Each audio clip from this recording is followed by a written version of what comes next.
నిండిన సాయి పాదం చూచి చూపెట్టుటే బాబా పదం.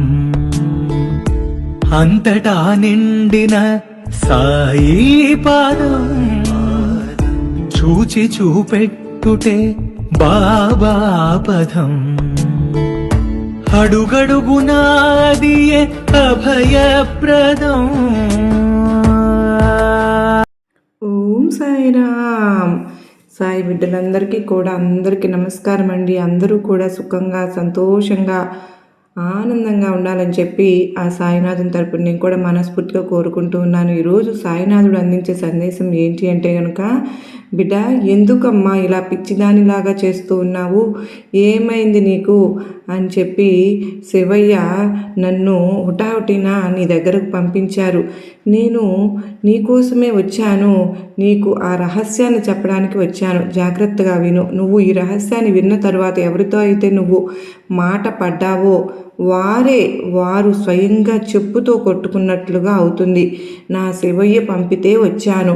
వినే ముందు నువ్వు చాలా జాగ్రత్తగా చెప్పుకోలేనటువంటి బాధలతో సమస్యలతో ఉన్నావు అవన్నీ కూడా పక్కన పెట్టి నా శివయ్య నీకు చెప్పమన్న మాటను జాగ్రత్తగా అతి రహస్యంగా నీ కోసమే పంపించినటువంటి ఆ మాటను జాగ్రత్తగా వింటావు కదూ. ఇవాటి రోజున నీ బాధలన్నీ కూడా సమసిపోయే రోజు. ఏ సమస్యలైతే ఉన్నాయో, ఎటువంటి ఇబ్బందులు ఉన్నాయో, భార్యాభర్తల మధ్య గొడవలున్నా, అప్పుల సమస్యలున్నా, శత్రువుల సమస్య ఉన్నా అవన్నీ కూడా నువ్వు ఈ రోజున పటాపంచలు చేసి నీకు ఈ రహస్యాన్ని, నీకు పరిష్కారాన్ని చూపించి రమ్మంటే నా శివయ్య పంపిగా వచ్చాను. 100కు 1000% నమ్మకంతో ఈరోజు నువ్వు విన్నావు అంటే కనుక నీ జీవితంలో ఉన్నటువంటి 100కి 100% కూడా పరిష్కారం అనేది దొరుకుతుంది.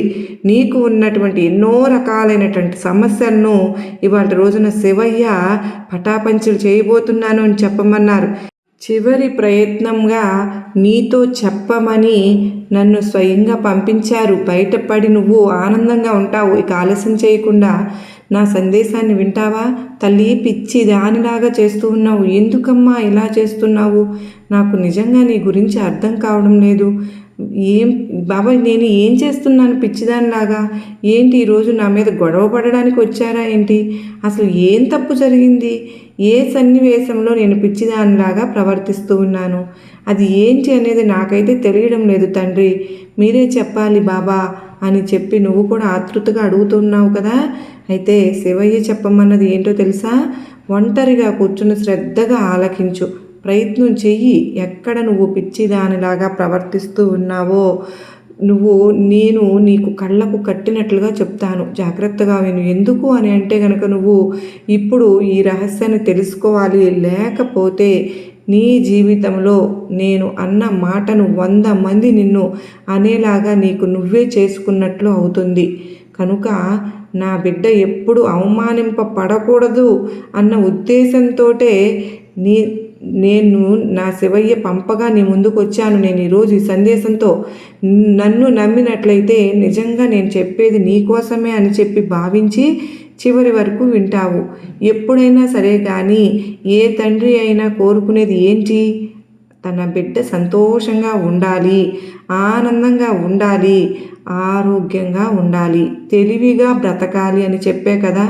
అయితే ఎక్కడైతే ఎవరితో అయితే నీ కుటుంబంలో నిన్ను తక్కువగా చేసి చూస్తూ ఉన్నారో, నిన్ను అవమానిస్తూ ఉన్నారో, ఎక్కడైతే నీకు హేళన జరుగుతూ ఉందో, ఎక్కడైతే నిన్ను అవసరాల కోసం వాడుకుంటూ ఉన్నారో, ఇవన్నీ కూడా నీ మనసులో ఒక రకమైనటువంటి భావనను కలుగజేస్తున్నటువంటి వారి యొక్క గుణాలకు తగినట్లుగా, వారి యొక్క అవసరాలకు తీర్చే విధంగా నీ యొక్క నడవడిక అనేది ఉన్నప్పటికీ కానీ నువ్వు ఏదైతే ఒక మాట ఒకరు అన్నప్పుడు ఆ మాటకు వెంటనే నువ్వు రియాక్ట్ అయ్యి, అంటే ఒకరు నిన్ను తిట్టినా కానీ, లేదా పొగిడినా సరే కానీ, లేదంటే అవమానించినా సరే కానీ, ఎగతాళి చేసినా సరే, హేళన చేసినా ఏం చేసినా సరే కానీ ఒకరు నిన్ను ఒక మాట అన్నప్పుడు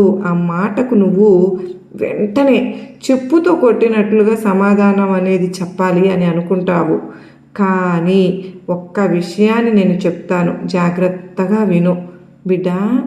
ఎప్పుడైనా సరే కానీ ఒకరు నిన్ను ఏదైనా ఒక మాట అంటూ ఉన్నప్పుడు వారి మాటకు విలువను ఇచ్చి వెంటనే గనక నువ్వు రియాక్ట్ అవ్వాల్సిన అవసరం లేదు అంటున్నాను. నువ్వు సైలెంట్గానే వారికి సమాధానం చెప్పవచ్చు. ఒకరు నిన్ను ఒక మాట నిన్ను మంచిదానివి కాదని, లేదంటే ఉదాహరణకు ఇంకా ఏ ఇతర మాటలైనా కానీ స్వార్థపరురాలు అనో, లేదంటే నన్ను ఫలానా టైంలో ఇలా అన్నావు అని, లేదా నన్ను అవసరానికి ఇలా వాడుకుంటున్నావు అని కానీ, లేదంటే నువ్వు తప్పు చేశావు అని ఏదో ఒక రకంగా నీ మనసును బాధ పెట్టే ప్రయత్నం కనుక చేస్తే వారి మాటలకు నేనెప్పుడు చేశాను, నేనెప్పుడు అలా చేశాను, నేనెప్పుడు అలా అన్నాను, నువ్వు రుజువు చెయ్యి, నువ్వు సాక్ష్యాలు చూపించు అని చెప్పి వెంటనే నువ్వు రియాక్ట్ అవ్వవలసిన అవసరం లేదు. ఎందుకో తెలుసా? నువ్వు వెంటనే ఈ విధంగా రియాక్ట్ అయ్యావనుకో తల్లి, నీకు ఇది వినడానికి చిన్న విషయంగా అనిపిస్తుందేమో, కానీ నాకు అర్థమైంది. కానీ చెప్పేది నువ్వు పూర్తిగా విను. ఇది ఏమాత్రము చిన్న విషయం అయితే కాదు బిడ్డ. నేను నీకు పూర్తిగా దానిలో ఉన్నటువంటి అర్థాన్ని తెలియజేస్తాను. అర్థం చేసుకున్న తర్వాత నిజమే కదా బాబా అంటావు, కానీ చెప్పేది పూర్తిగా విను. ఎందుకో తెలుసా? ఎప్పుడైతే ఎదుటి వారి యొక్క మాటలకు నువ్వు వెంటనే గనక కోపాన్ని తెచ్చుకున్నావే అనుకో, చిరాకును తెచ్చుకుంటావనుకో, ఆవేశాన్ని తెచ్చుకున్నావనుకో, ఆ మాటలకు నువ్వు కోపపడ్డావు అనుకో, వారికి అర్థమైనప్పుడు నీలో ఉన్నటువంటి వీక్నెస్ ఏదో వారు కనుగొన్నప్పుడు వారు ఆ వీక్నెస్ని పట్టుకుని పదే పదే పదే నిన్ను రెచ్చగొట్టే ప్రయత్నం చేస్తూ ఉంటారు. అలా రెచ్చగొట్టిన ప్రతిసారి కూడా నువ్వు రెచ్చిపోతూ ఉంటే కనుక ఒకసారి నువ్వు వారికి విలువను ఇస్తున్నావు అనుకుంటారు, రెండవసారి వారికి నువ్వు సమాధానం చెప్తున్నావు అనుకుంటారు, మూడవసారి నిన్ను పిచ్చిదానిలాగా చూస్తారు. కనుకనేనమ్మా పదే పదే కోపం తెచ్చుకోవడం, ఆవేశం తెచ్చుకోవడం సరైన పద్ధతి కాదు అని చెప్తున్నాను. ఎదుటివారు నిన్ను ఎంత రెగ్యులేట్ చేసినా, అంటే నిన్ను ఎంత రెచ్చగొట్టినా వారి మాటలకు నువ్వు సమాధానం అదే సమయంలో ఇవ్వవలసిన అవసరం అయితే లేదు. వారికి నువ్వు వెంటనే సమాధానం చెప్పాల్సిన పని లేదు అని అంటున్నారు. ఎందుకో తెలుసా? ఏదైతే ఒక మాట నిన్ను అన్నారో అన్నవారు ఎప్పుడూ మంచివారు కాదు, పడ్డవారు ఎప్పుడూ చెడ్డవాళ్ళు కాదు. ఈ ఒక్క మాటను నువ్వు మనసులో పెట్టుకుని అక్కడి నుంచి నువ్వు సైలెంట్గా లేచి వచ్చేసావనుకో, అలా లేచి వస్తే మౌనం అంగీకారం అంటారు కదా బాబా. మరి ఆ టైంలో కూడా నేను మాట్లాడకపోతే తప్పు చేసినట్లు ఒప్పుకున్నట్లే కదా బాబా అని చెప్పి నువ్వు నన్ను అడగవచ్చు. కానీ ఒక్కటే మాట, నీకు నా శివయ్య చూసుకుంటాడు, ఏది తప్పు ఏది ఒప్పు అన్నానా, లేదా ఏది నిజం ఏది అబద్ధం అనేది అని చెప్పి ఆ ఒక్కటి అనేసి సైలెంట్గా వచ్చేసేయాలి. ఎందుకో తెలుసా? ఎదుటివారు నీ యొక్క వీక్నెస్ను కనుక్కుంటే కనుక పదే పదే పదే నిన్ను రెచ్చగొట్టే ప్రయత్నం చేస్తారు. ఆ యొక్క రెచ్చగొట్టే ప్రయత్నంలో నువ్వు రెచ్చిపోయిన టైంలో నిన్ను ఒక పిచ్చివానిలాగా వారే ముద్ర వేసేస్తారు. కనుకన అలాగ ఎదుటివారు నిన్ను ఎక్కడైతే అన్నారో ఆ విషయం దగ్గర వారే సిగ్గుపడే విధంగా నీ యొక్క ప్రవర్తనలో మార్పు రావాలి. నేను ఇతన్నా అంది, లేదా నేను ఈ అమ్మాయినా అన్నది అని చెప్పి వారికి వారే సిగ్గుపడే విధంగా నీ యొక్క నడవడిక అనేది ఉండాలి తల్లి. ఇలా ఈ యొక్క రహస్యాలు నువ్వు తెలుసుకుంటే చెప్పుతో కొట్టి, అంటే నువ్వు చెప్పుతో కొట్టకుండానే వారికి చెప్పుతో కొట్టినట్లుగా సమాధానం ఇచ్చినట్లు అవుతుంది. బిడ్డ, నువ్వు సైలెంట్గా ఉన్నంత మాత్రాన నువ్వు చేతగాని దానివి కాదు, లేదంటే తెలివి తక్కువ దానివి అంతకంటే కాదు. ఎక్కడ ఎప్పుడు ఏ మాట ఎలా వాడాలో నువ్వు పూర్తిగా తెలుసుకున్న దానివి అవుతావు.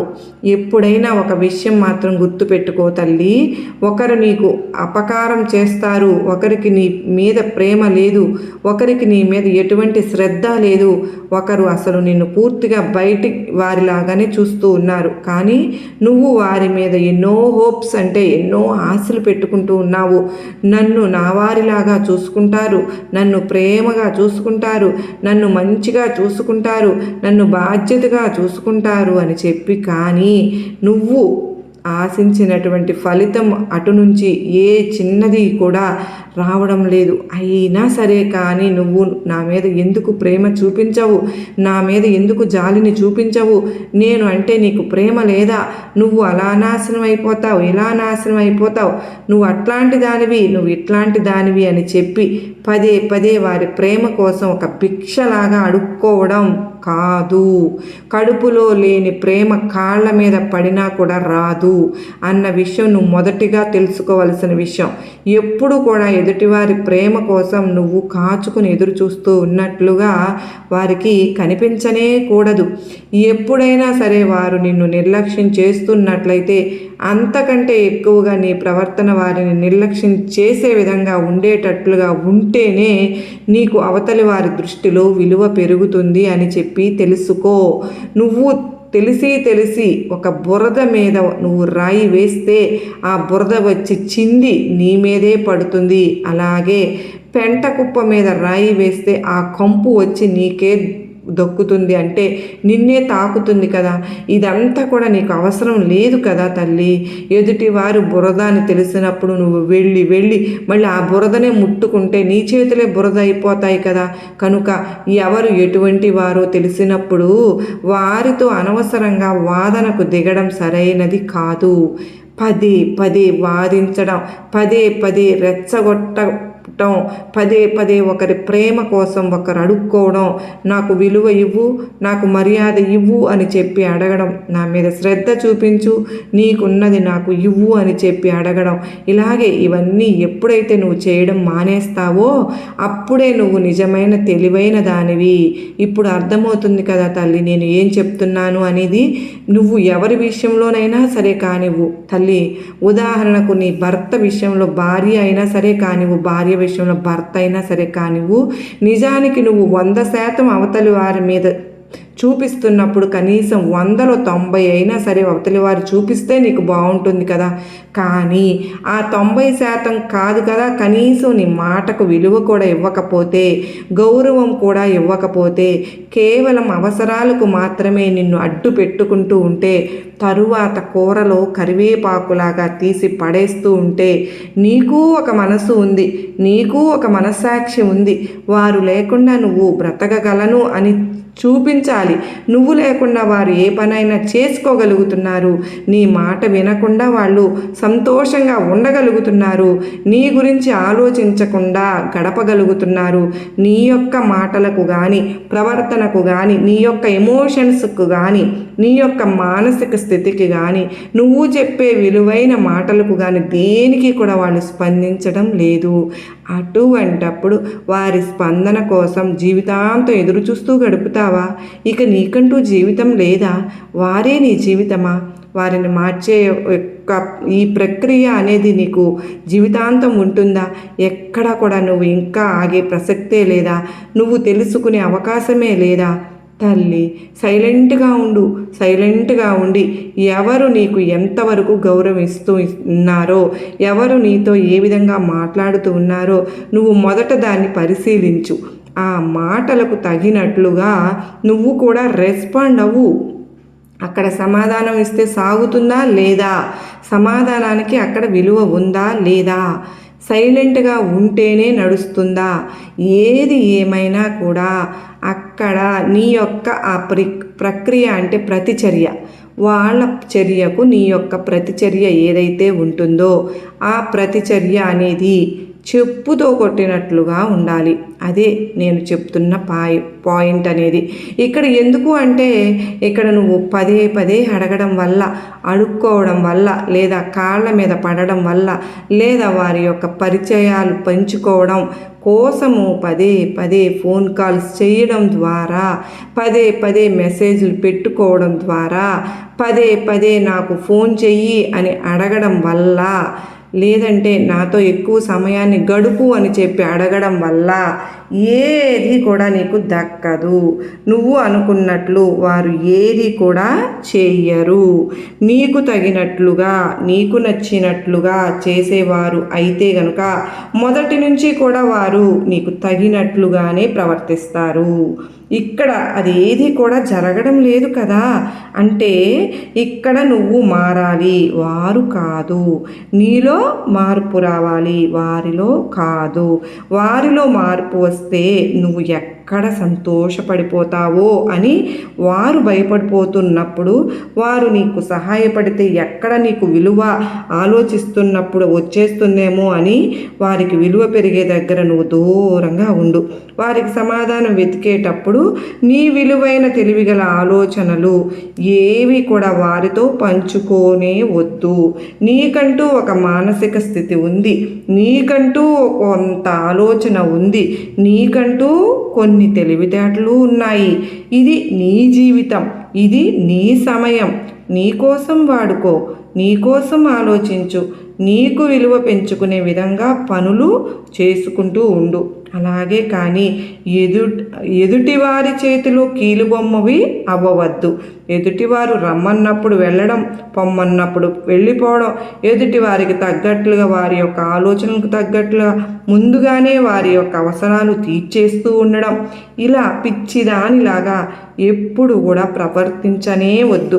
ఇది ఎంత ఇంట్లో వారు అయినా కానీ, ఎంత నీ సొంత వారు అయినా సరే కానీ, ఎంత నీ జీవిత భాగస్వామి అయినా సరే కానీ, ఎంత నీ యొక్క రక్త సంబంధం అయినా కానీ, ఎంత నీ యొక్క దూరపు బంధువులైనా కానీ, ఇదే ప్రక్రియ, ఇది అనేది ఖచ్చితంగా ప్రతి ఒక్కరి విషయంలో వర్తిస్తుంది. ఎందుకంటే ఇక్కడ నువ్వు మనిషివి, బొమ్మవి కాదు తల్లి.